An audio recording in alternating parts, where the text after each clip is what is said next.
Genial. Hola, bienvenidos al Monito de Ale. Soy Beatriz Halcón, mamá adoptiva, psicóloga sanitaria y especialista en terapia gestal. Hoy tenemos una invitada muy especial, Beatriz Benítez. Ella es adoptada, es abogada por vocación, además es mediadora, especialista en infancia y familia y es mamá de tres niños. Hola, Beatriz. Hola, tocaya. Hola, Beatriz. Hoy te había invitado para que nos contaras un poco tu historia de adopción, para que la compartamos y cuentes un poco cómo ha sido esa historia tuya. Pues para mí, historia de adopción es igual a historia de vida.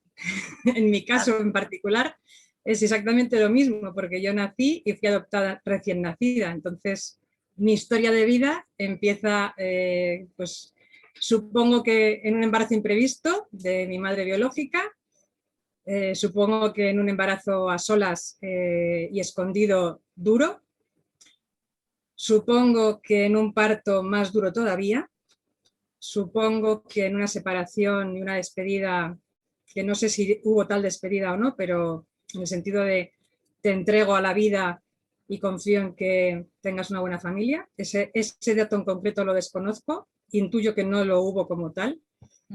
Y la separación, pues, en una clínica en Madrid, donde nací y donde mis padres me recogieron en lo que tardaron en venir a recogerme. Mis padres tuvieron la llamada de hay una niña en Madrid y mis padres vivían fuera de Madrid y lo que tardaron en, como dice mi madre, lo que tardé en arrasar la sección de bebés del Corte Inglés, echarlo todo al coche y hacer carretera e ir a buscarte. Y además mi madre lo cuenta con mucha gracia y con mucho cariño, dicen, porque ellos estaban esperando, en teoría, para un bebé que debería de nacer en septiembre, ¿no? Y yo me colé, yo llegué antes, yo llegué en junio, y entonces mi madre, pues con toda su parsimonia, estaba preparando el ajuar para un bebé que iba a nacer en septiembre aproximadamente. Como llegué de repente, para ellos, quiero decir, pues ella lo cuenta con mucha gracia y dice, yo allí que me planté en la planta de bebés del Corte Inglés, se lo dije a las chicas, digo, mirad que me pasa esto, que me tengo que ir a Madrid. Y las chicas le dijeron, no se preocupe señora, llévese todo lo que le haga falta, que cuando vuelva, lo que no tal, pues lo devuelve. Y así hicieron, vinieron a por mí, yo nací el día 20, el día 22 ya estaba con ellos, me bautizaron en Madrid, pasamos unos días en Madrid para hacer trámites legales, inscripción de nacimiento, bautizo, comprobar que estaba yo bien, que estaba todo bien, que funcionaba bien como bebé y ya digamos que hacer una pequeña acoplamiento entre nosotros y cuando ya tal, pues ya viajamos y ya me crié en Bilbao, en un barrio, en Gurigane.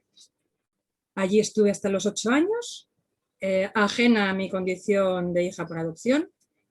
Sí es verdad que yo le dije a mi madre que porque yo no tenía hermanos. Así en torno a los 5 o 6 años, esto que te empiezas a dar cuenta de que tu familia es diferente. Entonces, no tienes información, pero sí tienes observación, ¿vale? Yo una de las cosas que tengo en mi forma de ser y de estar en el mundo es que soy muy observador. Pues vivíamos en un entorno en el que la familia más pequeña tenía 3 hijos, cuando no eran 5, 6, 7 y hasta 8. Yo recuerdo, había una familia que tenían 8 hijas y yo era, si no la única que era hija única, pues la más excepcional, y si no era la única que era hija única, sí era la única que tenía tanta diferencia de edad con mis padres. Entonces yo sin ninguna mala intención y sin ningún conocimiento previo, sí que le pregunté a mi madre, a mi mamá, ¿por qué yo no tengo hermanos? Y mi madre, muy honestamente, sin hablarme de mi adopción, sí me dijo, sin ningún género de duda, que hija, es que yo no puedo tener más hijos. No recuerdo si me dijo no puedo tener más hijos o no puedo tener hijos. No lo recuerdo, era muy pequeña, pero lo suficientemente pequeña para no recordarlo, pero sí lo suficientemente mayor para entender el mensaje, ¿no? Es decir, hay algo diferente en mi familia. Yo personalmente, sin saber lo que es la adopción, con 5 o 6 años, con esa respuesta, pues bueno, pues me quedé tranquila, porque lo que sí que añadió mi madre es que, hija, fuiste un regalo del cielo. Pues entre la información que me dio y cómo me hizo sentir la respuesta de fuiste un regalo del cielo, que me hizo sentir bien, porque así me siento desde siempre, pues bueno, pues bien, pues allí me crié hasta los 8 años. A los 8 años nos trasladamos por cuestiones laborales de mi padre de Bilbao a León. Allí estiré, en Bilbao me crié, en León estiré de los 8 a los 11 y a los 11 ya me trajeron a Madrid. Y ahí ya en la última mudanza ya ocurrieron cositas, como que me encontré con una foto de mi madre, que algunos ya lo sabrán, una foto de mi madre, yo nací en junio del 71, una foto de mi madre que estaba fechada en el margen en mayo del 71 y que mi madre no estaba embarazada. Yo me quedé ahí con el run run de esta fecha es la fecha en la que se tomó la fotografía o es la fecha en la que se reveló la fotografía. Podía ser una de las dos, claro, no sabía cuál era y tampoco fui a preguntarlo. ¿Vale? Tenía 11 años, tampoco fui a preguntarlo. Pero es curioso que no preguntaras, o sea, de alguna forma sabías que algo pasaba ahí que no había algo diferente, que había algo diferente lo tenía claro, que era hija única, que mis padres y yo nos llevábamos una diferencia de edad mayor a la que se llevaban mis otras amigas. Hoy precisamente hablaba con una de ellas, una de mis amigas de aquella época. Sus padres y los míos, nosotras tenemos la misma edad, pero sus padres y los míos se llevan 10 años. Es una diferencia muy importante, ¿sabes? Entonces era muy evidente, por muy pequeña que yo fuese, con lo observadora que soy, que era y que sigo siendo, pues era algo evidente, ¿no? Es decir, yo miraba a los amigos de mis, o sea, a las papás y mamás de mis amigas, miraba a los míos y decía, qué raro es esto. Pero bueno, dentro de la rareza y del hecho de ser hija única, que eso sí que es verdad que lo he llevado y lo sigo llevando mal a pesar de mis 50 años, o precisamente cuanto mayor soy, peor lo llevo. Seguimos, llegamos a Madrid, me encontré con esa foto, no dije nada, porque además estaba tan guapa mi madre que dije, ¿para qué voy a decir nada? Porque es que estaba espectacular, o sea, era una foto en bañador en la playa, parecía una diosa, o sea, es como, ¡uf! Pero si no fuese curso al curso siguiente, en el cole, en biología, en la clase de biología, grupos sanguíneos, leyes de Mendel, papá, ¿tú qué grupo eres? Mamá, ¿tú qué grupo eres? Genéticamente imposible que mis padres además fuesen mis progenitores. Y de igual manera yo me callé, dije, si ellos no me dicen nada, ¿yo para qué voy a decir nada? Y así seguimos, o sea, yo ya con evidencia científica de que era imposible que mis padres fuesen mis progenitores y la vida siguió. Pero claro, eso hablo de 11, 12 años, que sí, que ya estás ahí en la preadolescencia, sí. Las hormonas, a mí me llegaron un poquito tarde, es verdad, ¿eh? Pero sí es verdad que las hormonas empiezan a hacer las suyas y cuando ya las hormonas hicieron de las suyas del todo irremediablemente, ya en una discusión familiar de adolescencia, pues ya saltaron las chispas y a mi madre, honestamente otra vez, y con esa impotencia que ella sentía de decirme lo que me tenía que decir, me decía, es que hay una cosa, y digo, a ver, mamá, ¿qué es lo que hay? Que soy adoptada, sí, ya lo sé. Bueno, pues ya, ¿para qué más, no? O sea, ¿para qué más? En ese momento entró mi padre y, ay, que la niña lo sabe, que la niña lo sabe. Y mi padre en su línea de aplomo, de serenidad, de saber estar y de caballero andante, como yo le digo, dice, bueno, hija, que sepas que el primer día más feliz de mi vida fue cuando te fuimos a recoger y este es el segundo día más feliz de mi vida. Y ahí se quedó la cosa. Pues yo con 14 años, 15 tendría, ya sabiendo lo que teníamos que saber todos, que soy adoptada, que había ido bien la vida hasta entonces y que siguió yendo bien de entonces en adelante. El momento crítico no fue ni la infancia, ni fue la adolescencia, ni fue el momento de la revelación, que se llama momento de la revelación. El momento crítico para mí fue cuando murió mi abuela. ¿Vale? A mí la adopción me empezó a doler cuando murió mi abuela. Y me empezó a doler porque digamos que la muerte de mi abuela a mí me conectó con algo que yo no sabía que tenía, que era el dolor de la pérdida, el dolor del abandono, la herida primaria. Todo esto que lo sé decir ahora y lo sé nombrar ahora, cuando yo lo sentí, cuando murió mi abuela, no sabía cómo se llamaba, evidentemente.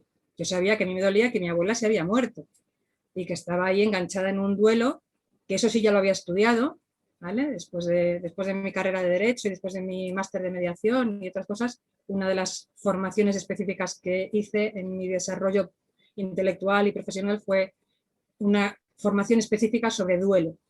Entonces ya me habían explicado qué era el duelo, cómo eran las etapas y los mecanismos y las herramientas, y cuando murió mi abuela, pues a mí el duelo se me puso patas arriba, no solo porque se había muerto mi abuela, que era lo propio, sino porque además, sin yo saberlo, me había conectado con el duelo de mi primera existencia. Así que ahí me fui a buscar ayuda. Me fui a buscar ayuda Qué terapéutica. bueno. Lo Y además me fui a sentiste buscar y fuiste por ello. Genial, genial. me busqué una ayuda terapéutica específica porque tomé conciencia inconscientemente de que ese dolor que yo tenía no era solamente por la muerte de mi abuela, sino que tenía algo que ver con mi adopción. Entonces me busqué un terapeuta especialista en adopción. De aquel entonces, en la Comunidad de Madrid había unos programas subvencionados de asistencia posadoptiva, que no solamente eran para los papás adoptivos, sino que también incluían los hijos, aunque fuésemos adultos, o incluso más siendo adultos que siendo adolescentes, porque siendo adulta me llevé yo sola a mí, no me tuvieron que llevar mis padres. Al revés, fui yo la que llevé a mis padres.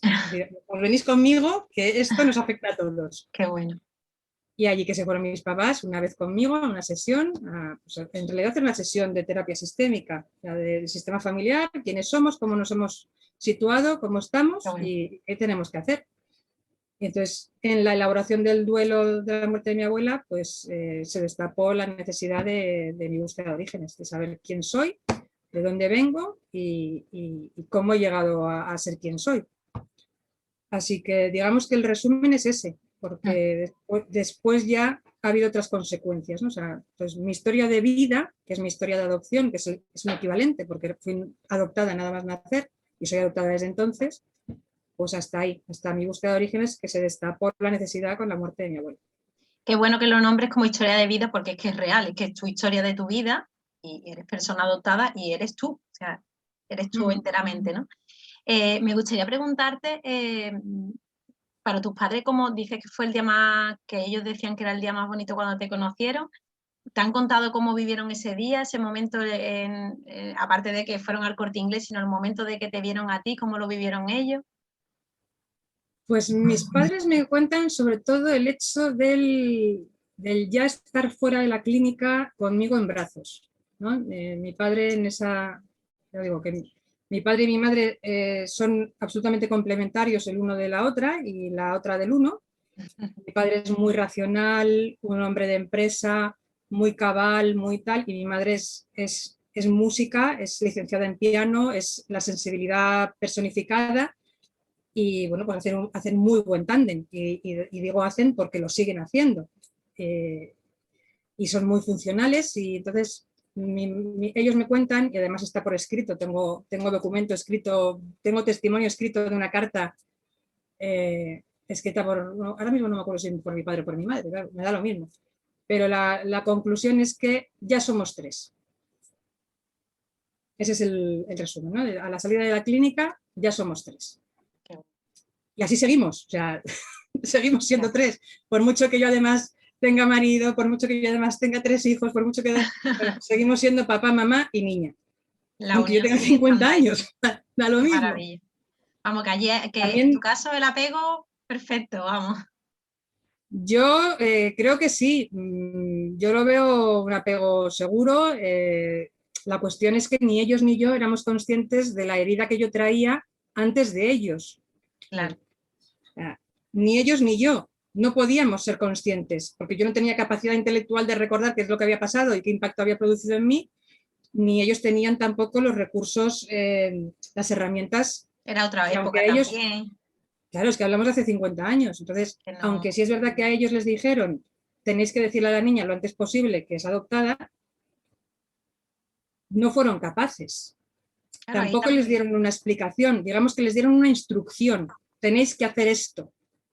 Cuando una instrucción no se corresponde con un razonamiento, con una necesidad y con una satisfacción de una necesidad, es simplemente una instrucción que hay que obedecer, si no entiendes el motivo por el que hay que hacer eso, sea lo que sea, a lo mejor no si tienes excusa para no hacerlo, claro. cuando no son los exámenes es el final de curso, cuando no es el viaje de estudios, cuando no es, nunca era el momento de decirme lo que me tenían que decir. Pero repito, yo creo que dio igual, personalmente creo que dio igual. Yo lo sabía, como ya he aprendido recientemente, gracias a alguna persona que tú has traído a este canal, que yo no podía saberlo racionalmente, pero mi cerebro y mi cuerpo sí. Yo no podía recordarlo, pero mi cuerpo y mis células sí lo sabían. Entonces, pues bueno, pues llámalo inocencia, llámalo desconocimiento, llámalo falta de conciencia. El resultado, desde mi punto de vista, es, a pesar de eso, que no se podía haber hecho de otra manera, el resultado creo que es el óptimo, el de una familia construida a través de la adopción, un papá, una mamá y una hija, en mi caso un papá, una mamá y una hija. Y yo sí es verdad que, siendo un poco malvada, les he reprochado a mis padres que me dejasen hija única, porque yo reconozco que llevo mal lo de ser hija única.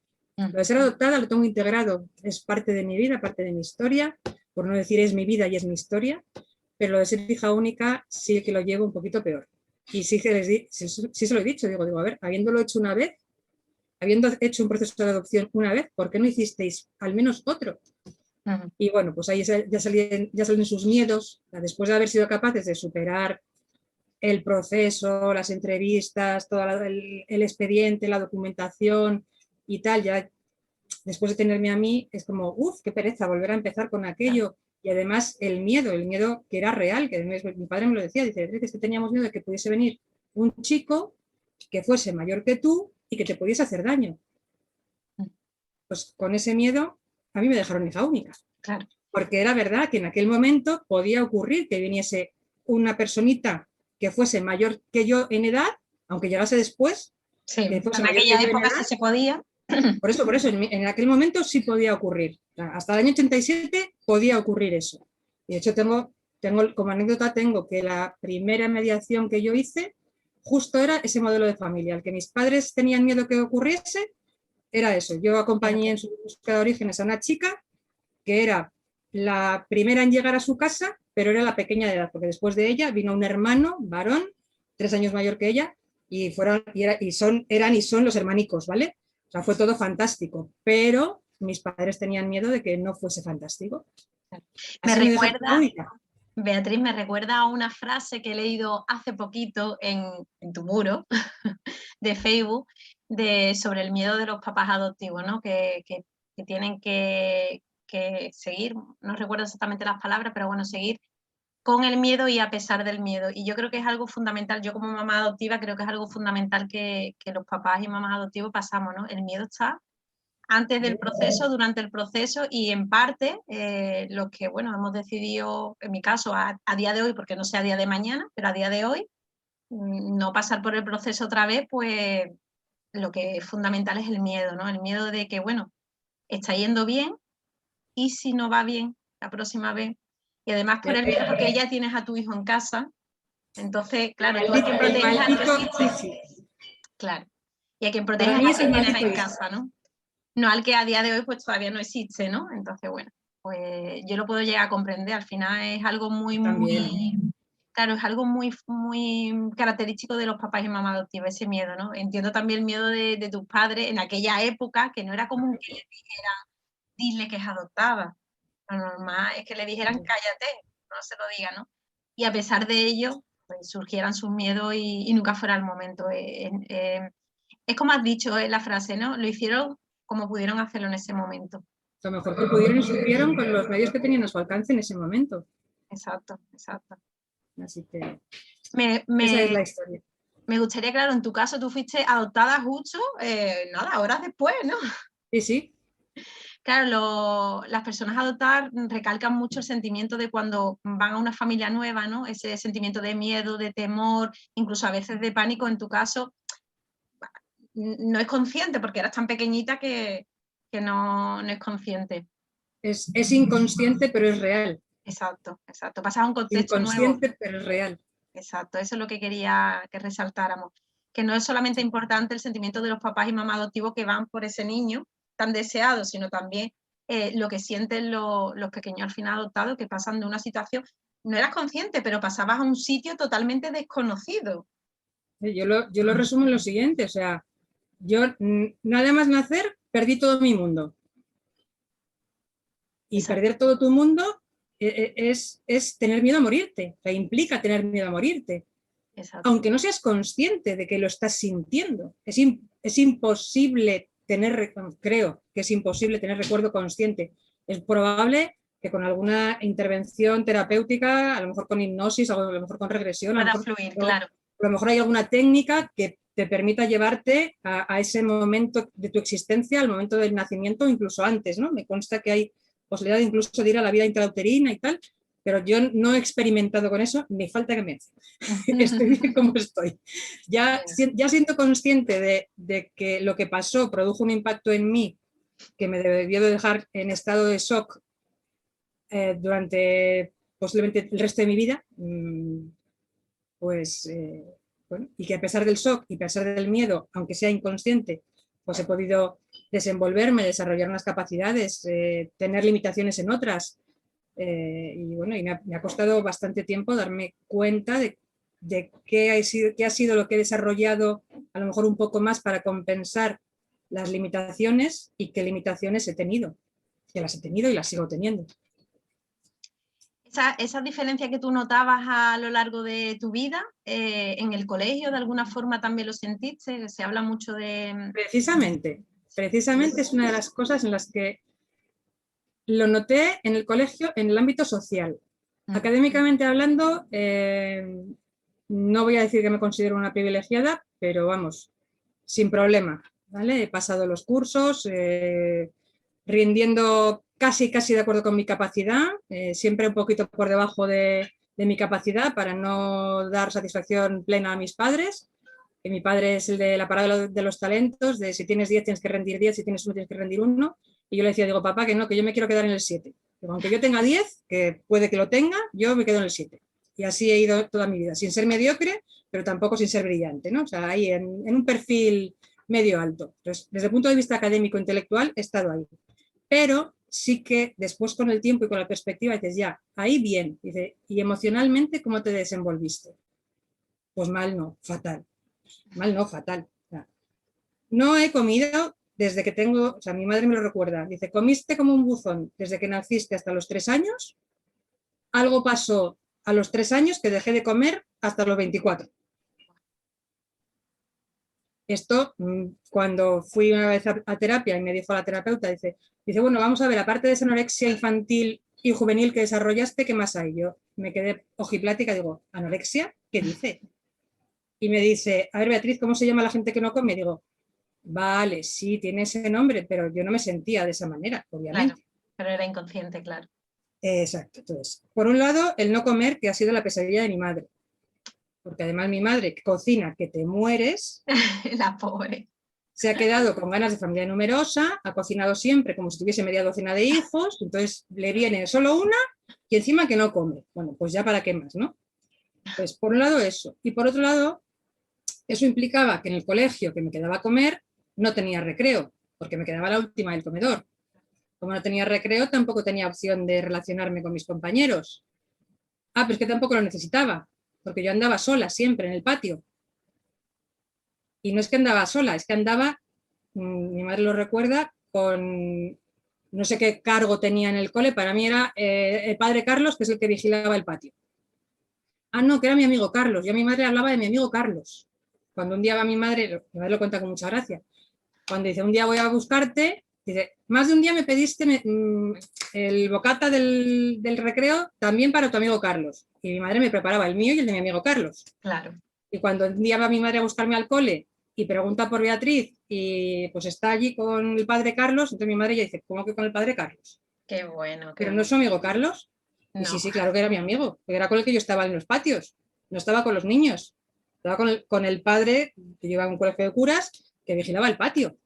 Y mi amigo Carlos, que era el padre Carlos, se tomaba el bizcocho que mi madre me daba para mí y para él. Qué bueno. Entonces, bueno, pues esta dinámica se ha mantenido durante mucho tiempo. Hasta los 24 años yo no comí, a mí no se me abrió la boca hasta los 24 años. Claro, con razón estaba delgada, si es que no comía. O sea, si es que, no es que me esforzase, es que no comía.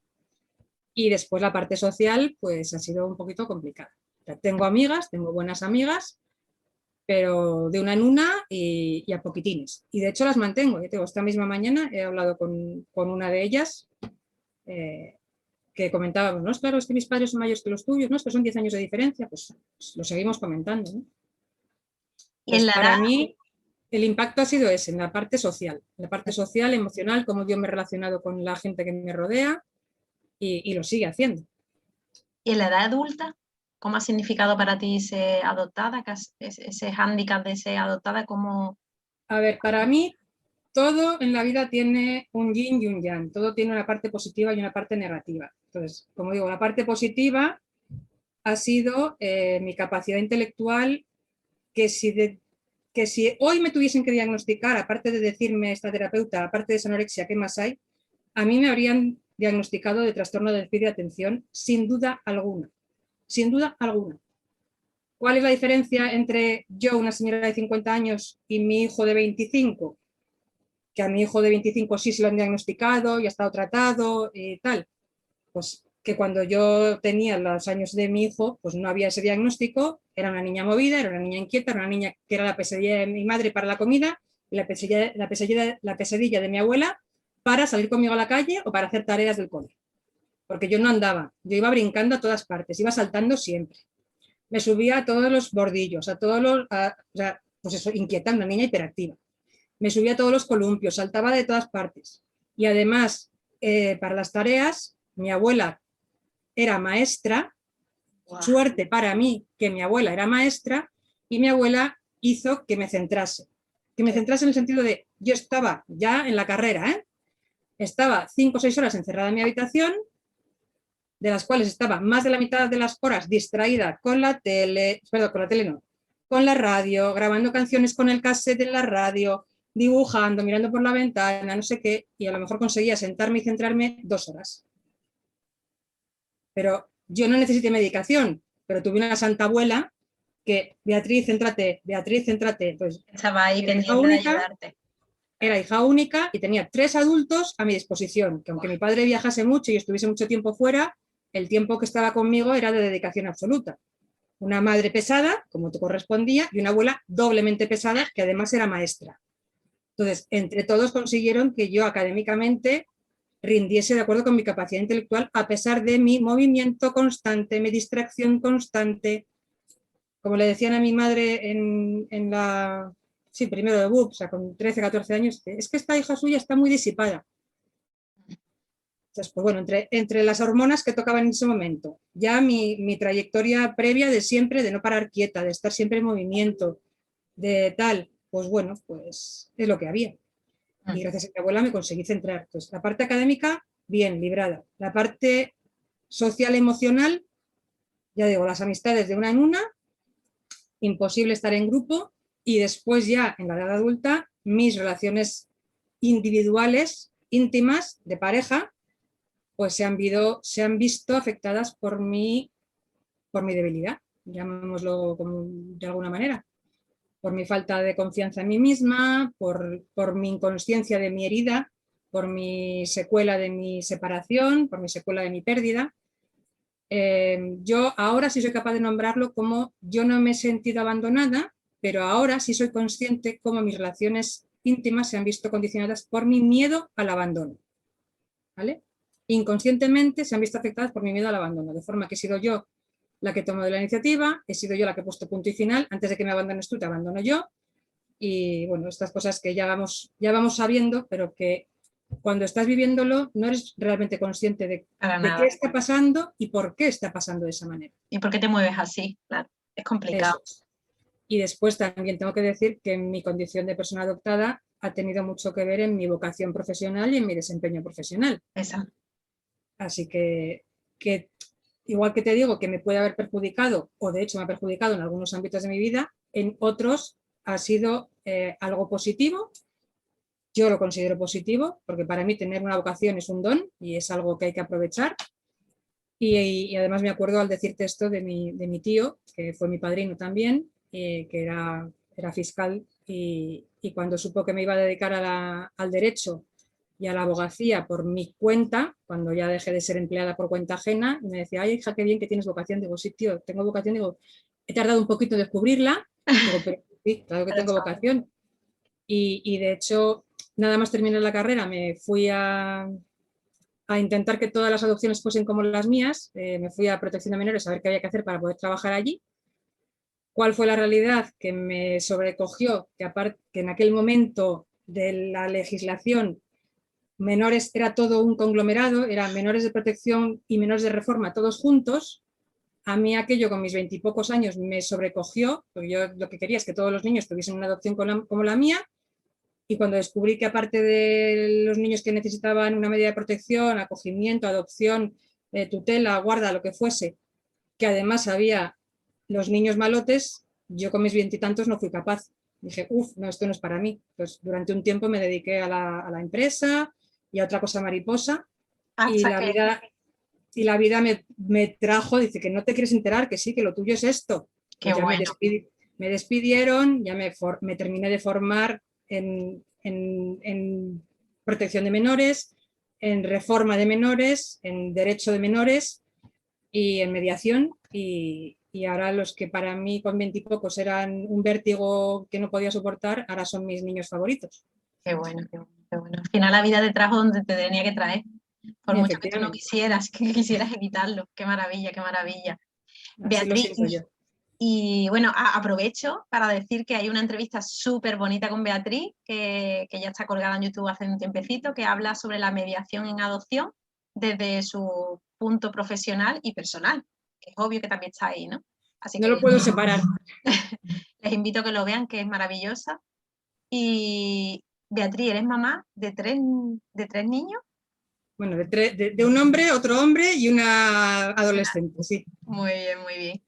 Tres, además, que yo cuando me Tres, dijiste que eres tres. mamá de tres, te dije, Dios mío, qué valiente eres. A ver, complejo de hija única. Yo no voy a hacer lo que a mí me ha pasado. Bueno, Y yo soy hija única como tú, y además Beatriz también, y ¡buah! Me pareces una valiente increíble, vamos. ¿Cómo fue ese no, no, momento? no. No soy valiente, soy inconsciente, que no es lo mismo. Bueno, bueno, bueno. Inconsciente a la par que responsable, que también. Exacto, exacto, exacto. A mí me pareces muy valiente. A mí me encantaría porque yo nunca he querido tener hijo único tampoco, pero bueno, a día de hoy me parece que por ahora, como siempre digo, que no sé mañana dónde estaré, ni dónde Cuanta más estaré. hables conmigo, más te convenceré. Bueno, bueno, a ver, a ver. Cuéntame cómo fue ese momento de que, bueno, decidiste ser mamá y cómo te afectó o cómo fue la situación. Uf, decidir ser mamá. Si es que yo siempre había querido ser mamá. Ay, qué bueno. Mi madre lo dice, hija de mi vida, si es que tú desde que tenías 3 o 4 años, desde que hablabas con tus amigas, yo ponía la oreja de vez en cuando y os oía jugando a mamás y a papás y tú diciendo que tú querías ser mamá, aunque fuese sin padre. ¿Qué sabrías tú con 4 o 5 años que era eso de tener un padre y que hacía falta un papá para tener hijos? Pues yo es que lo he tenido siempre clarísimo. O sea, yo mi vocación, antes que ser abogada y antes que ser mediadora, mi vocación vital es la de ser madre, aunque yo pueda ser la peor madre que les haya podido tocar a mis hijos, ¿vale? Que No así se creo lo yo que digo, sea así, no creo, vamos.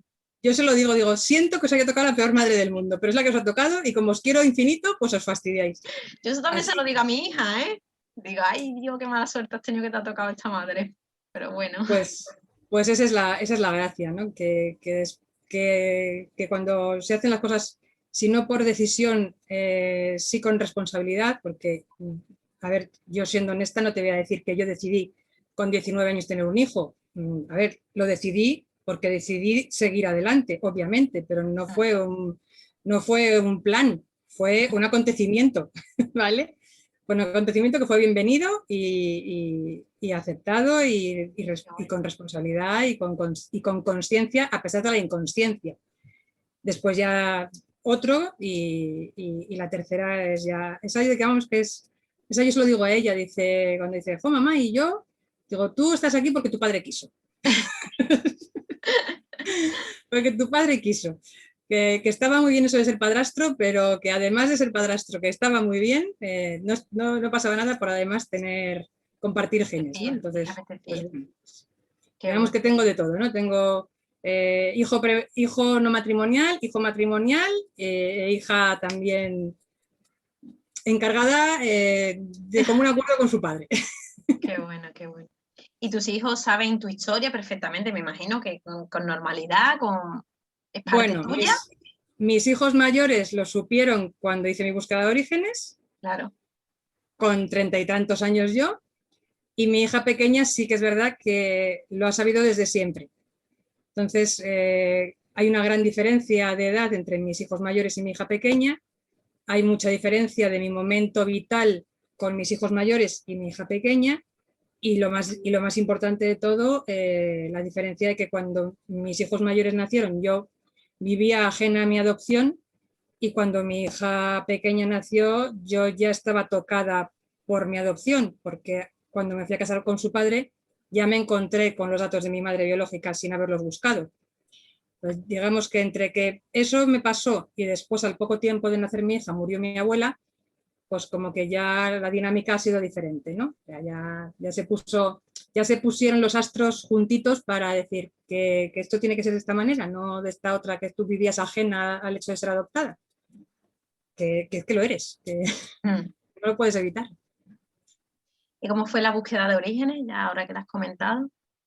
Pues la búsqueda de orígenes fue acompañada de mis padres, fue acompañada de mi terapeuta, el que me ayudó a superar el duelo de la muerte de mi abuela, también fue el que me ayudó a gestionar mi necesidad de saber y me encauzó.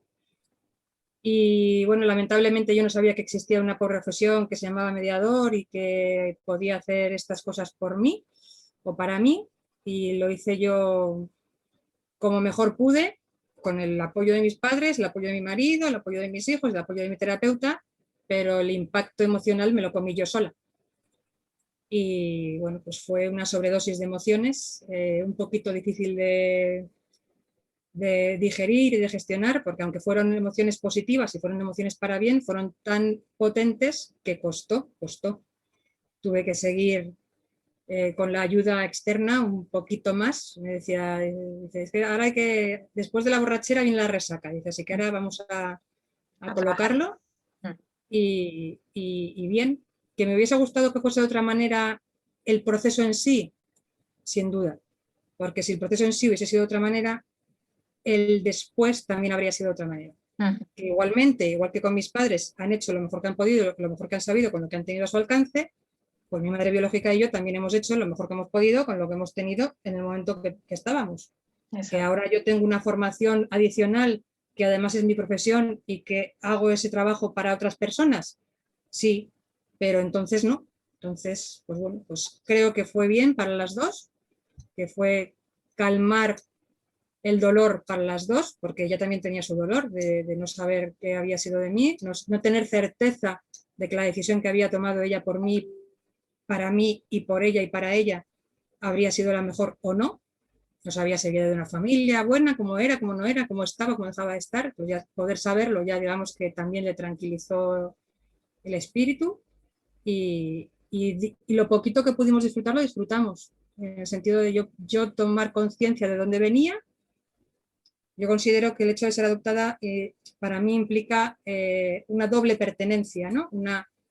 Vengo de donde vengo y soy de donde soy porque he llegado a donde estoy, pero soy las dos cosas. O sea, soy Beatriz, hija biológica de unos genes, y soy Beatriz, hija adoptiva de mis padres, y soy las dos cosas. No dejo de ser una para ser la otra, y soy las dos cosas siempre. O sea, siempre soy hija biológica de mi familia de origen y siempre soy hija adoptiva de mis padres. Y bueno, me ha costado un poquito integrar esta realidad. Yo lo pongo de forma gráfica con el siguiente símil. Yo me siento como una moneda. Me siento la cruz para mi madre de nacimiento, un problema que ella tuvo que solucionar, y la cara para mis padres, también un problema que ellos solucionaron. La infertilidad sobrevenida, bueno, tal. Querían ser padres e hicieron lo que tenían que hacer para poder ser padres de otra manera que no fuese la biológica. Entonces, y soy la misma moneda. Por un lado, un problema para una persona, y por otro lado, la solución para otra. Y yo me quedo ahí en el canto que va rodando, si le das el impulso necesario, y que si pierde el impulso, pues a veces se cae de un lado y me siento más un problema, y a veces se cae del otro lado y me siento mejor, menos un problema, me siento más positiva. Entonces hay días que son un poquito más difíciles, en los que se me ponen patas arriba las dos cosas y dices, uff, ¿y esto cómo se maneja? Y bueno, pues si tengo que ir a terapia, que he tenido que ir más de una vez, pues he ido y he pedido ayuda en esos momentos críticos de que se me pone la cosa un poquito difícil, porque a veces tira más una cosa, otras veces tira otra, y al final, con lo que me quedo, como has dicho antes, Beatriz, momento vinculación adecuada, momento familia funcional, a pesar del dolor, a pesar de la herida. Gráficamente hablando, yo me siento injertada en mi familia, desde el punto de vista de los árboles, de las plantas, ¿no? O sea, digamos, es que además en el jardín de mis padres había un peral que tenía un injerto de otro tipo de peral y a mí me fascinaba mirar aquel árbol porque yo veía cómo la rama que habían injertado, aparte de necesitar unos cuidados específicos, unos paños, unas ataduras, unos ungüentos que le daban al tronco y tal, esa rama que compartía la savia de ese árbol mantenía su identidad, daba frutos en el momento que a esa rama le tocaba y eran unos frutos diferentes a los del resto del árbol. Daba frutos en diferentes momentos y con diferente aspecto. Y yo miraba aquel árbol y digo, si es que esto es mi familia. Yo mantengo mis rasgos, mi identidad, mi genética, mi físico, la impronta que yo pueda tener en mi forma de ser de mis genes, pero comparto la savia de la familia, comparto la historia, comparto las raíces.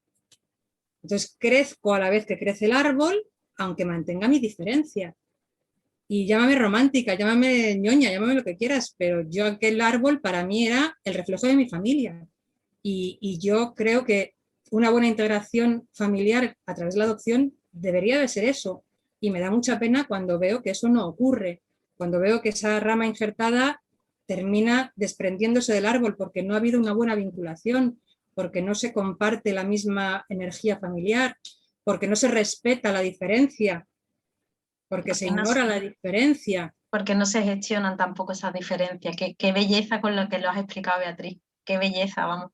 Pues, Me parece yo cuando veo familias que en vez de injertar lo que han hecho ha sido trasplantar, sí, poner bajo el cobijo del árbol, ¿vale? O sea, la ramita de la familia adoptiva acoge bajo su cobijo a la nueva ramita, pero la dejan en su tiestecito. Entonces, está debajo, pero no está integrada. Exacto. Entonces, yo esas familias que las hay, y además para mí es muy fácil verlas, me conmueven, me da penita que no... Sí, además es un sentimiento, por lo menos para mí, doloroso, ¿no? Porque al final, al no aceptar esas diferencias, no saber gestionarlas, al no acogerlas también, ¿no? Sufren todas las partes, sufren todos. Sufren los papás y mamás adoptivos, sufren esos niños que después son adultos y sufren todo. Al final la familia sufre por no querer trabajarlo, no querer gestionarlo y no querer aceptar las diferencias, que al final todas son igual de valiosas, ¿eh? Tanto la igualdad como las diferencias son igual de valiosas.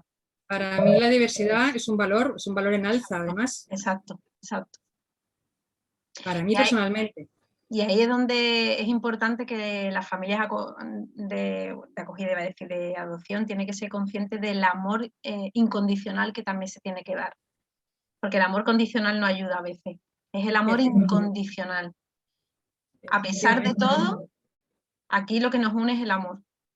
Y eso es como recordabas hace un momento, Beatriz, vincularse a pesar del miedo. Exacto, a pesar de eso. Que es posible. Yo, mis padres, a pesar de sus miedos, por culpa de su miedo me dejaron hija única, pero a pesar de sus miedos me han acompañado a mí en toda mi existencia personal, profesional, familiar, en mi búsqueda de orígenes me han acompañado ellos. Entonces, repito que lo han hecho todo lo mejor que han podido, lo mejor que han sabido y más, siempre más, porque todavía a fecha de hoy, que yo recientemente he descubierto estas cosas que ahora explico, que parece que parece un libro abierto, que si la herida primal, que si el sentimiento de abandono, que si tal, yo no sabía cómo se llamaban esas cosas y no era capaz de explicarlas. Ahora que sé cómo se llaman y que hay gente que lo explica mucho mejor que yo, pues se lo muestro a mis padres y mis padres lo miran y dicen, ay hija, pues qué pena no haberlo sabido antes. Digo, es que no podíais saberlo. Es que era imposible. Pero que sepáis que esto se llama de esta manera y que por eso vuestra hija es como es y le han pasado las cosas que le han pasado en sus relaciones de pareja, tal y cual, pues por ese miedo al abandono, ese sentimiento inconsciente que ha condicionado mi desarrollo personal en las relaciones personales, valga la redundancia. Claro, Además, entonces, si lo explicas, lo entienden y claro, tienes razón, hija. pero claro, le tocó otra época. Yo siempre digo que por suerte vivimos en una época estupenda, ¿no? Donde nos podemos encontrar millones de kilómetros de distancia, donde podemos compartir, donde podemos aprender y donde tenemos muchísimas herramientas como la mediación, la psicología. O sea, tenemos muchísimas herramientas que están a nuestro alcance, que seguramente dentro de unos años habrá muchísimas más, pero por suerte no tenemos tan pocas como hace pues 20, 30 años que no estaban. Y el simple acompañamiento entre iguales, Beatriz, para mí está siendo fundamental. O sea, para mí que las familias en su proceso de búsqueda de un hijo, de su proceso de adopción, en su proceso de posadopción, se puedan acompañar unas a otras y que los hijos nos podamos acompañar unos a otros de la misma manera que se acompañan quien comparte una afición musical, quien comparte una afición deportiva, quien comparte lamentablemente una enfermedad. Las asociaciones están para eso y para acompañarse las personas que comparten algo en común, ya sea un dolor, una enfermedad, una afición, un gusto. Y bueno, pues para mí está siendo súper útil el que esto exista y el que esto se dé y que podamos, que además necesitamos intervención profesional, pues yo la he necesitado y he recurrido a ella y lo he hecho en más de una ocasión en mi vida. Qué curioso, las 3 veces relacionadas con mi sentimiento de abandono. Cuando murió mi abuela, cuando mi hijo mediano se fue a vivir con su padre y últimamente pensando en lo mayores que son mis padres y que puede, que Dios quiera que me duren mucho, pero cuando he tomado conciencia de que a lo mejor o sea, no falta, que me quiero preparar para cuando no esté. Claro. No quiero volver a pasar por lo que ya he pasado en 2 ocasiones, aunque dicen que no hay 2 sin 3, pues yo si puedo prevenir la tercera, lo estoy previniendo, yo estoy preparándome para tomar conciencia de que me tocará quedarme definitivamente sola, aunque tenga mis hijos y aunque tenga mi marido. Sí. Pero repito, mi triángulo, el que a mí me da estabilidad son mis padres, papá, mamá y yo. Pues digamos que anticipándome al dolor que me puede suponer eso, pues ya me estoy preparando y repito, he ido más de una ocasión a pedir ayuda profesional, pero que si no hace falta, con el simple hecho de poderse identificar, poderse escuchar, poderse acompañar, tú, Beatriz, que estás en el mundo asociativo muy de forma activa, lo sabes, que es muy conveniente y muy necesario, y para las personas adoptadas creo que también. Sí. Por eso forma parte de la asociación, de la voz de los adoptados. O sea, que por suerte existe también. Que por suerte existe. Bueno, Beatriz, antes de que cerremos, me gustaría invitarte a que le dijeras algo a los futuros o a los papás y mamás adoptivos de hoy en día y a las personas adoptadas adultas, a las dos partes. Pues haciendo una especie de resumen de esto que hemos ido diciendo y que estamos compartiendo, a los papás les diría que del mismo modo que son capaces de mover Roma con Santiago para aprender y localizar y saber qué tienen que hacer para conseguir ser papás, que aprovechen, una vez que ya saben qué es lo que tienen que hacer y que ponen en marcha el proceso burocrático, el expediente, la documentación y tal, como ya saben que van a tardar tiempo en que se materialice en un resultado, en que llegue un niño, que ese tiempo de espera que lo utilicen para capacitarse en ser los papás que esa criatura que va a venir va a necesitar. Porque esa criatura que va a venir, por muy deseada que sea por parte de sus papás adoptivos, por muy esperada que sea por parte de sus papás adoptivos, ha salido de un entorno familiar previo. Viene con un daño, viene con una herida, al menos viene con una herida, si solamente es una, que es mi caso, que es el de la pérdida de mi madre biológica. Cuando no son más, cuando no, además del abandono y el sentimiento de abandono y la pérdida del abandono, a lo mejor venimos con negligencias, con malos tratos, con heridas físicas visibles y evidentes.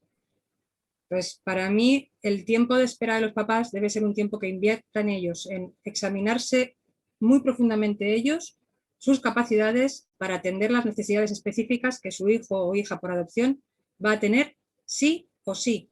sea visible o invisible. Y si es invisible, como era la mía, mucho más. Los papás adoptivos tienen tarea doble, la de ser papás y la de ser papás adoptivos, que no es lo mismo ser papá por parto, por genética, por biología, que ser papá o mamá por adopción, porque los niños no llegan igual. No es lo mismo un hijo adoptivo que un hijo natural.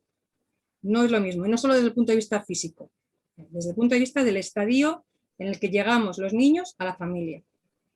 Pues eso para los papás. Darles toda la confianza, todo el ánimo, toda la energía que necesitan para ser los papás que esos niños necesitan. Y para los hijos, algo que a mí me ha costado muchos años darme cuenta, que es que en adopción yo ahora percibo que hay no una, sino dos heridas. Una que para mí fue la primera, que fue la herida de la identidad, quién soy, de dónde vengo y de quién soy, que para mí está asociada a la búsqueda de orígenes. En la búsqueda de orígenes yo lo que busqué fue eso, es saber quién soy yo. ¿Quién soy? Y después, que para mí ha sido, en el tiempo, ha sido a posteriori, tomar conciencia de la herida del abandono. Repito, para mí este es mi proceso personal. En el orden, para mí ha sido así. Primero la herida de la identidad, que suele estar asociada en torno a la adolescencia y tal, cuando el espejo te refleja una imagen diferente a la de tu familia, una imagen diferente de la de tus iguales, cuando hay diferencias raciales y tal. Y después, además, digo después porque para mí ha sido después, tomar conciencia de que la herida del abandono ha tenido una influencia determinada, para bien y para mal, en mi existencia. Pues yo lo siento así. Actualmente para mí son dos las heridas de la adopción, la de la identidad y la del abandono. Habrá quien sienta primero el abandono y sea capaz de verbalizarlo y expresarlo y después venga la de la identidad, pero creo que son dos heridas que en el fondo son una, que son las dos caras de una misma moneda, otra vez, y que hay que estar atentos a verlas y si hace falta tratarlas, pues tratarlas. Y si no, por lo menos ser conscientes de que están ahí. Y si no, pues también se puede optar por ser inconsciente y seguir viviendo la vida como si no hubiese pasado nada. Que no lo recomiendo, pero hay quien consigue sobrevivir toda la vida de esa manera. Yo creo que lo suyo es ser consciente y ser consciente además de la resiliencia que eso implica. Porque si hemos sobrevivido al impacto de perder a nuestra familia de origen, ¿de qué no vamos a ser capaces de sobrevivir? Vamos. Exacto. Superman era adoptado, ¿verdad? Pues, exacto. Pues eso. Quiero hacer un poco de broma y no ponerme muy dramática, pero es que es así. O sea, si hemos sido capaces de sobrevivir al impacto de perder a nuestra familia de origen, por lo que sea, porque salimos porque alguien lo decidió, porque lo decidió nuestra familia o porque tuvieron que decidir por nosotros, pues de qué no vamos a ser capaces. Exacto. De comernos el mundo, pero nos lo tenemos que creer. Pero para podernos creer tenemos que ser conscientes de que nos pasó algo.